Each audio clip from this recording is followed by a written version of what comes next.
A very good evening and a warm welcome to Personal Finance. I'm Gugulethu Cele. Now today I'm joined in studio by Anne Cabot-Alletzhauser from research and the product development team at Alexander Forbes, and that's to talk about the breakthrough benefits model for long-term savings. The proposed model aims to increase the financial capability and fiscal responsibility of working South Africans. Anne, always a pleasure to speak to you. Thank you so much for joining us. Thank you. Let's talk about this this new model, because I do understand at the crux of it all is retirement savings. Well, let's go back in time. And you remember what happened back in February of this year. Yes. And the whole pension fund reform sort of juggernaut sort of ground to a halt. And everybody said, wait a minute, compulsory, compulsory, mandatory, mandatory, scary, scary. And I think an issue was the fact that people felt, you know, I'm having a hard enough time getting by in my life. I've never been able to save enough to buy assets and things like that. And now you're telling me that when I get to the end of my journey in terms of employment, that I now have to go out and buy an annuity for my post-retirement income. And each year, Alexander Forbes produces this thing called Benefits Barometer, which is what my team's responsible for. And it kind of looks at the whole problem of how well are we doing around this whole employee benefits sort of model? Is it working?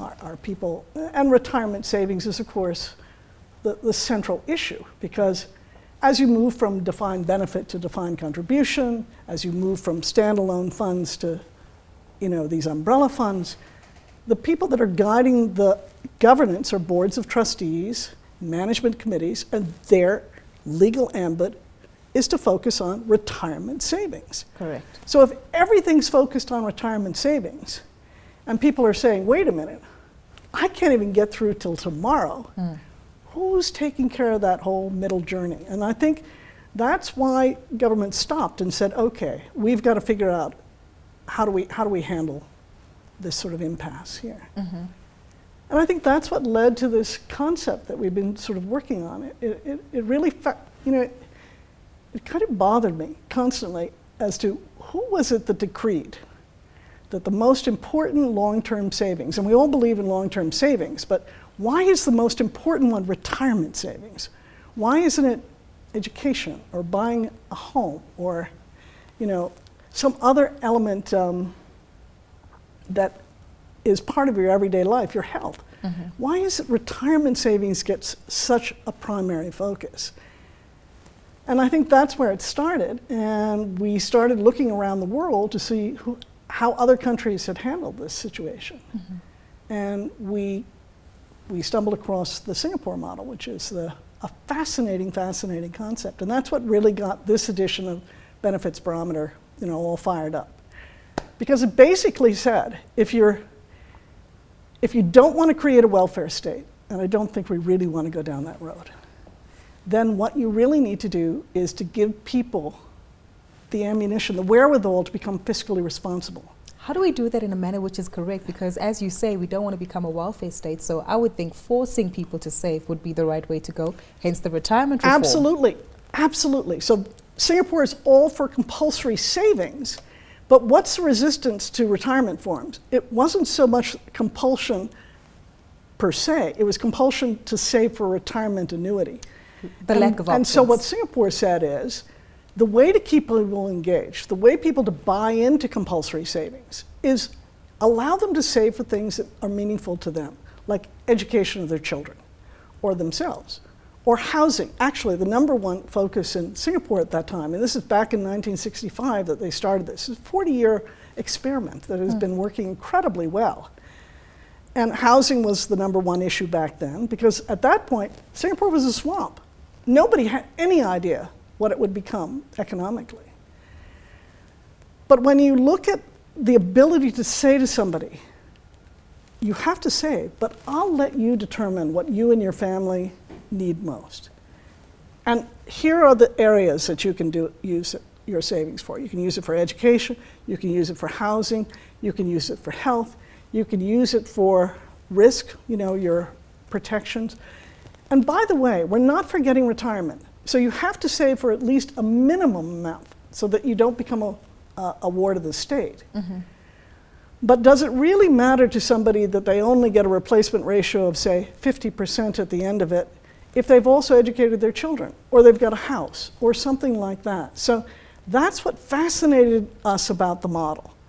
And it basically spread the ambit wider as to what people could save for, but it kept it controlled because we know people are terrible savers. Yes. And unless they're sort of nudged to, all right, forced to save, they won't do it.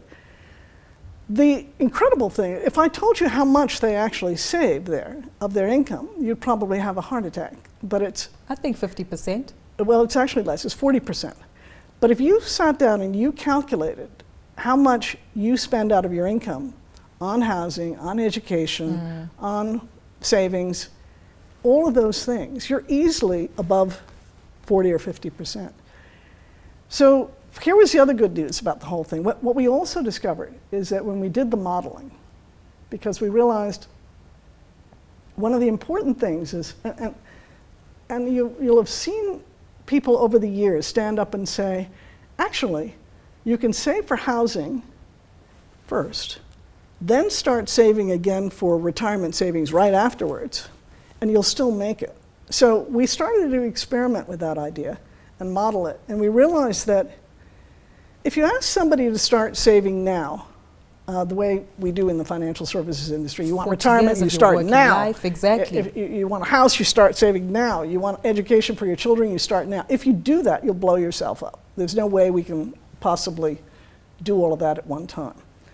But if you stagger it, and you solve for housing and education first, and then solve for retirement, and then solve for health, and that type of staggering, you actually can reduce the amount of your income from something like 80 to 90% down to about 43%, which is fantastic sort of efficiency of the use of capital. But you can't just sort of do that with a financial planner. I mean, we're talking about a population that'll never work with financial planners. So you've got to do it in an environment where it's controlled and you actually can tick which boxes you want to try to achieve, and it will keep you in this controlled environment, switching you back to where you need to get to. But still reaching the end but objective. still reaching the end of it. So it's a wonderful concept, and obviously something that we're going to have to work on to kind of evolve it. And that's what I want to touch on, because from a South African perspective, we know that we rely quite heavily on debt.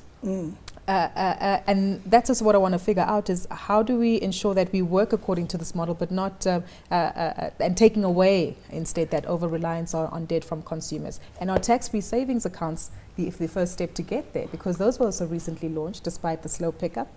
I think the hardest thing that people face is they face an inconsistency in what they have to save. So I know every month that 15% comes out of my income to go into retirement. And I don't pay any attention to that, and I consume around it. Right? But now if I took more than that out, let's say I went up to that 30% or the 40%, and I just consumed around that, okay? I haven't solved your problem of debt, but what I have done is that I've removed that instability of, oh my goodness, now I have to pay for my children's education because they've, or oh my goodness, now I need to go out and do a house.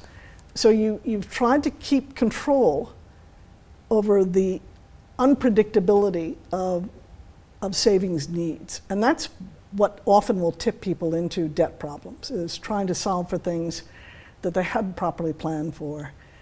An opportunity arises, it's that sort of dynamic that you're working with, which is not solving your problem of people who go out and buy cars when they shouldn't be buying cars. Sure.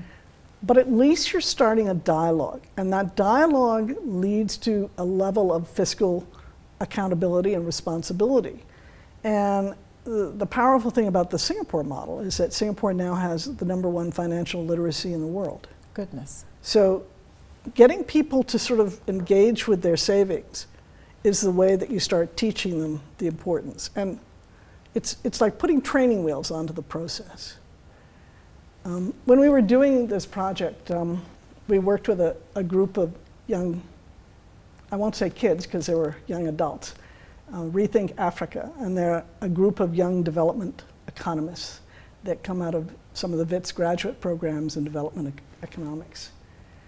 And they helped us survey people about whether they found a program like this to be viable, whether people would buy it, whether they would, participate in something like this. And they said something really interesting. I asked them the question, what would you ask of the financial services industry? What do you need us to do for you? And they said something that made me almost fall off my chair. They said, we want product. And I thought, oh God, what do you mean you want product? We've overloaded with We're product. overloaded with products. They said, no, we want a product.